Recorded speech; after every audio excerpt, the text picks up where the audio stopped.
comment nga kayo mga kagwang kung para saan ba talaga yung suka na yon. Yan o, bilis na tuyo dahil sobrang init.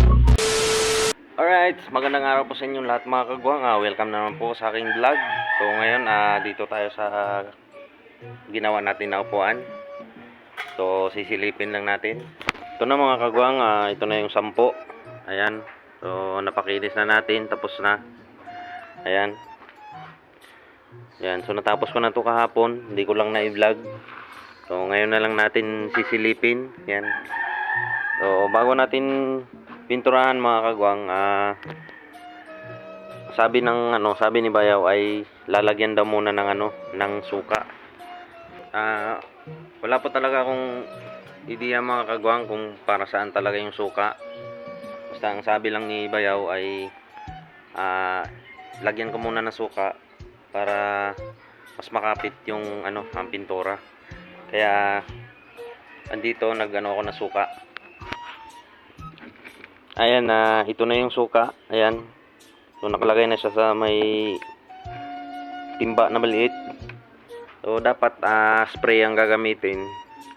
Kaya lang wala tayo nun. Kahit yun sa panghalaman lang sana. Kaya lang wala. So ito na lang gagamitin natin. Paintbrush. Pwede na siguro to. Importante malagyan ng suka yung bakal. Ayan. Ito na muna yung gagawin natin mga kagwang, yung paglalagay ng suka dito sa bakal na to. At saka wala pa namang wala pa kaming pintura. Baka si Bayaw na yung bibili ng pintura, baka ihahatid niya dito mamaya. Kung maihatid man yun, baka bukas ko na mapinturahan. Siguro ito na lang muna ngayon ang gagawin natin, yung maglalagay ng suka. So tara. Ito na mga kagwang, mag-umpisa na tayo. So comment nga kayo mga kagwang kung para saan ba talaga yung suka na yon, para dito sa bakal na to.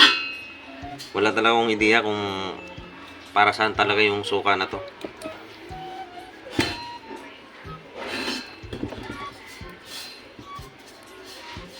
So dahil wala tayong pang spray, ganito na lang gagawin natin. Yan. Importante mabasa yung bakal.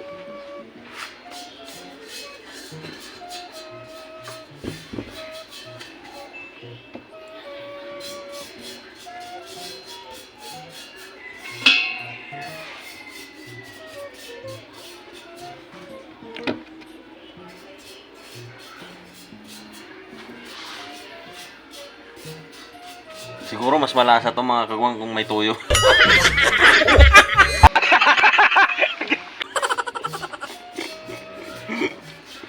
Hindi, joke lang.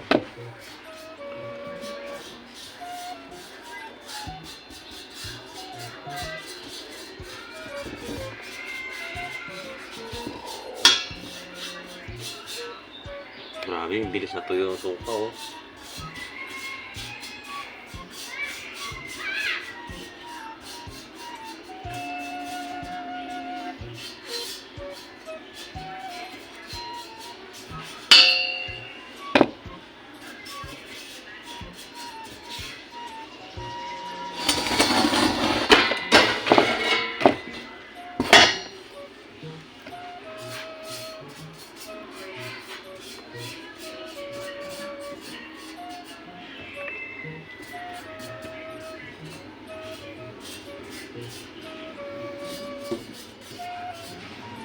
Alam niyo ba mga kagwang, first time kong gumawa ng ganito.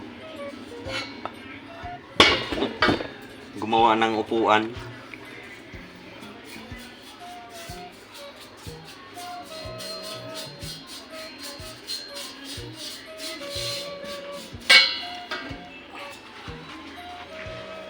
So buti na lang nabuo natin.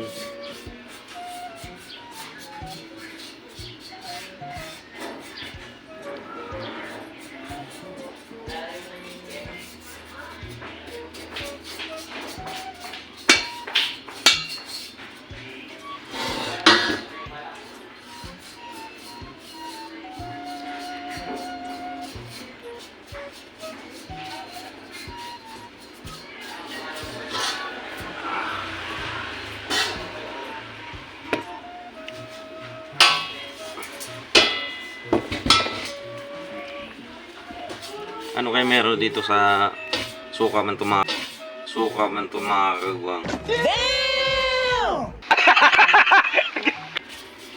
Alam nyo ba? Baka may alam kayo. Paki-share naman.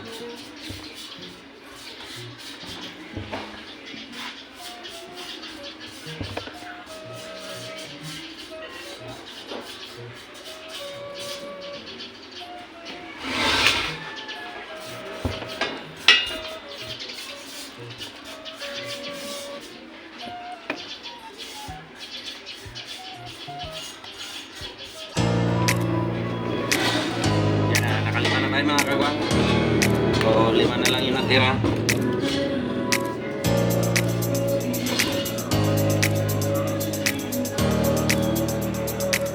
Mabilis lang ang paglagay nito. Dito lang nung pagtanggal ng mga ganito, yung mga pinag-weldingan. Ang tagal.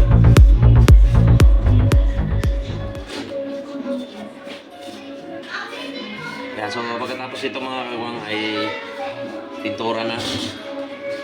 At pagkatapos ng pintura ay ano na, maglalagay na kami ng ano, maglalagay na ako ng kahoy, plywood dito sa may pinakaupuan tsaka dito sa may sandalan.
Amoy adobo na mga kagwang.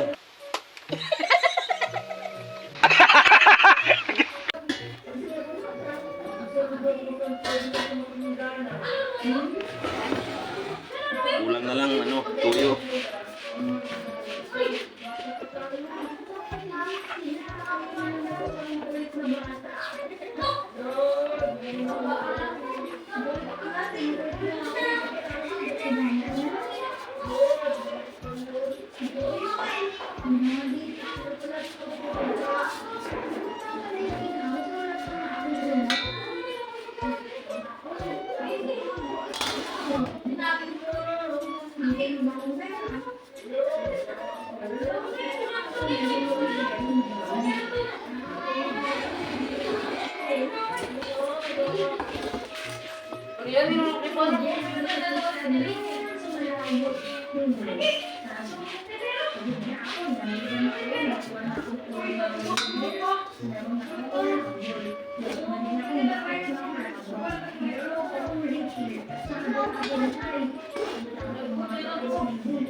Di na naman kami nakaalis kanina mga kagwang, papuntang ano, palengke.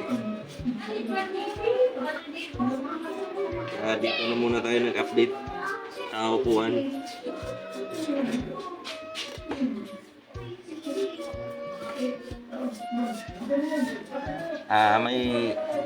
Wala kasing pasok yung anak ko kanina mga kagwang, kaya lang nag-online sila.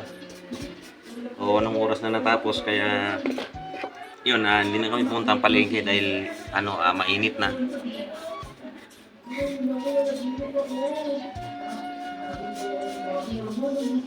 Tapos di rin ako nakagawa kaninang maaga dahil yun nga, yung cellphone ko yung ginamit ng anak ko para doon sa online nila. So ngayon hapon na mga anong oras na ba ngayon?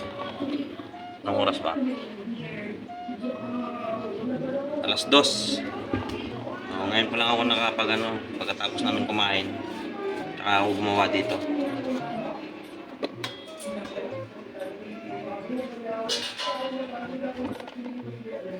Yan.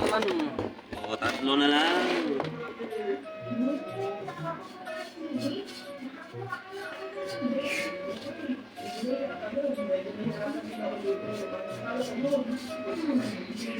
Sana may matira pa dito sa suka mga kagwang. Para meron pa tayong gagamitin mamaya para sa tuyo.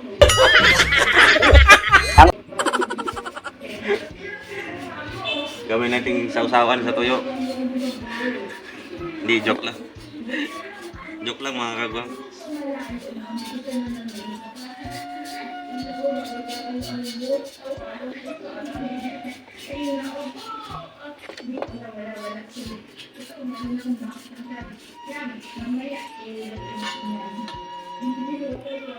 Alright. Kunti na lang. Kunti na lang matatapos na mga kagwang.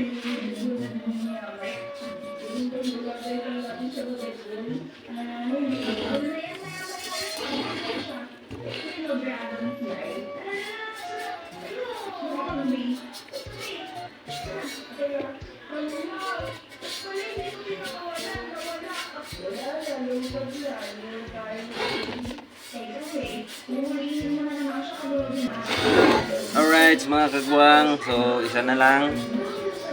Yan, matatapos na tayo. Sana may pintura na eh. Kung may pintura lang sana mga kagwang eh, pagkatapos sana nito eh, mapintura na sana natin. Kasi wala pa kaming pintura.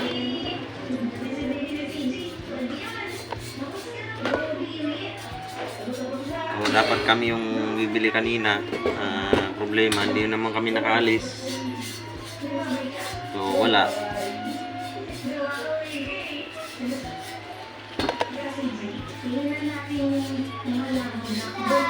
Yun.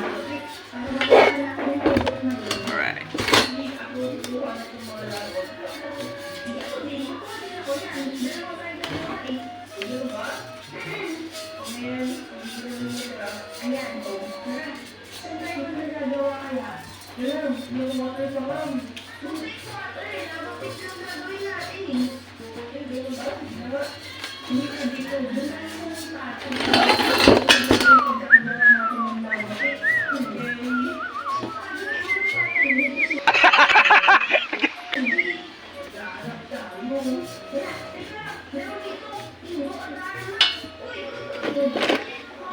Pasakto lang yung suka.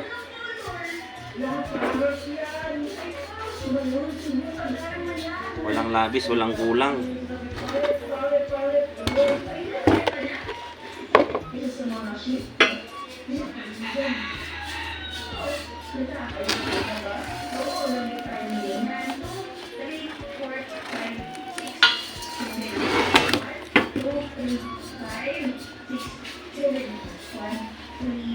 Yun, tapos na mga kagwang. Alright, so tapos na tayo maglagay ng suka mga kagwang. Ayan ito, so binalik ko na dito. Kinamada ko na ulit. So siguro hanggang dito na lang muna ang video natin ngayon mga kagwang. So dahil wala pang pintura, baka bukas, di ko alam kung makabili na kami. So abangan nyo na lang mga kagwang yung pagpintura natin dito sa upuan na to. So hanggang dito na lang, maraming salamat inyong walang sawang panunood. Yan, sa mga silent viewers ko dyan, sa mga bago kong subscribers, yan, maraming salamat sa inyo. Mag-ingat po tayong lahat.